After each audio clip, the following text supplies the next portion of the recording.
Is the iPhone 14 base models for you? Should you spend your hard-earned money and go and get it? Is it just another S upgrade for Apple, or is it worth your while? And what can we learn from Apple's product innovation? Let's get into it.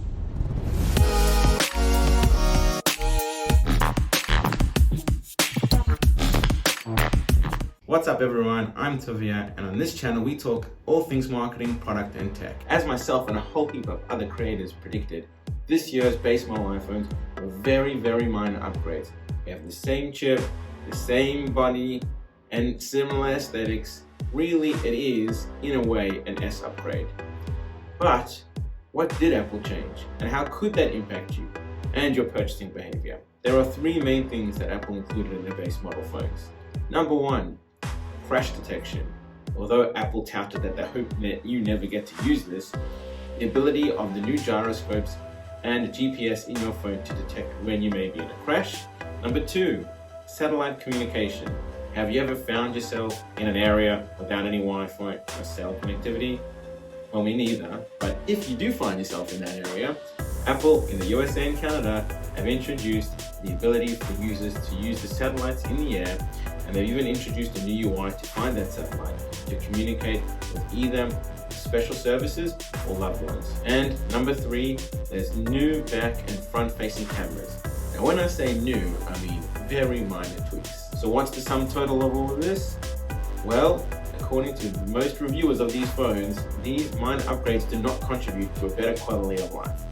The cameras, while they are upgraded, only offer very slight improvements. And even though Apple introduced the new photonic engine, which is better computational photography, it really hasn't offered much in the way of better cameras.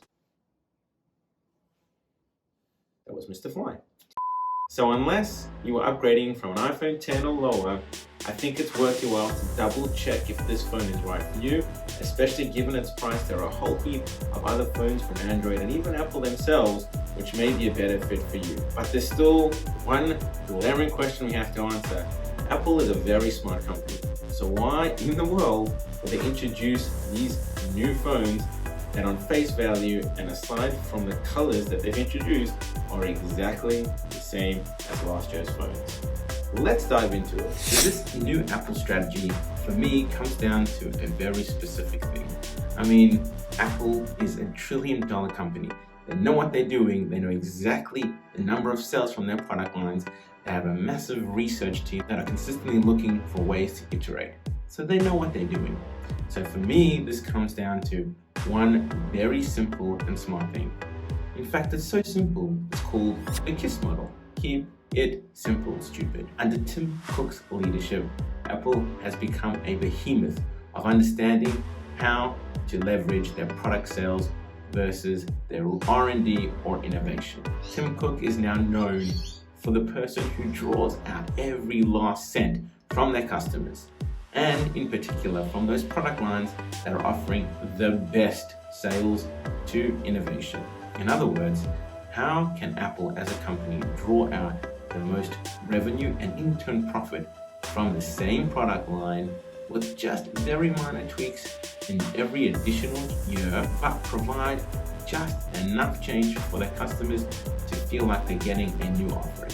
For me, this is best summarized in this counterpoint research. So what you'll notice is that the top two best-selling smartphones during 2021 were the Apple iPhone 12 and the Apple iPhone 12 Pro Max. And that's a very interesting thing to note. It wasn't just the 12 Pro, but it was the 12 Pro Max. So what can we take out of this?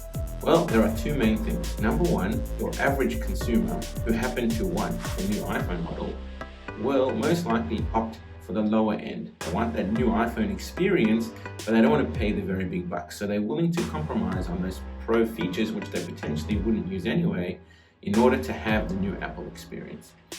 And so it's more about giving me the latest iPhone than it is about giving me the best features, the top tier, the top echelon of iPhones. So that's one segment. And the second segment, that second best selling, are those Pro users.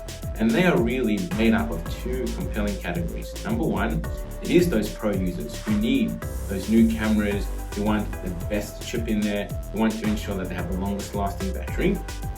In other words, they are those who actually use the phone to its fullest potential. And then there's the secondary use case. That is, those people who want to have the best of the best, price is no option, just so that they can say they have the best model. I'm excited to share our most innovative Pro lineup yet. And when Apple was looking at the sales data, which I'm sure they've been looking at for many, many years, they've realized that there is something missing. There is a gap there. How do we ensure that we can reduce our costs by keeping the models as generic as possible in terms of iterating on the aesthetics versus providing a new benefit to our base users to entice them to potentially upgrade slightly? But from today, if anybody asks me, is iPhone 14? Who is going to know? So they tried previously with an iPhone mini. They thought that'd be a great segment. That lasted 2 generations. And based on this counterpoint research, they may have been looking at it and saying, we want to give our base users the best real estate possible, that larger screen size, that larger battery, so that they can somewhat feel like a pro. And so Apple's game plan was to provide a Plus model. And for me, my take on all of this, I believe that Apple will go all in on this. I believe this will be the top selling iPhone 14 model for 2022 into 2023. And we could end up having Apple announcing the new Plus model as their base entry-level model and have the iPhone 14 current 6.1 inch as that secondary nice to have for somebody who wants a smaller screen. Because at the end of the day, Apple wants to ensure they can drive the most revenue and in-turn profits from their current baseline whilst only innovating enough to entice its customers. So as business owners and product innovators, what can we take from Apple's keep it simple, stupid model? Well, oftentimes we are forced to increase our prices as our wholesale costs continue to increase because we want to retain the same level of profit as we had previously. But that sometimes means our customers will be unhappy because they don't want to pay more money for the exact same product that they got last time. So innovating slightly in these areas can yield major gains for you, both from a profit perspective, but also from a customer loyalty perspective. For example, take the Apple iPhone Plus model that will be coming out. Apple is introducing a larger screen size because they have thought about the ways that they can improve their customers' lifestyle.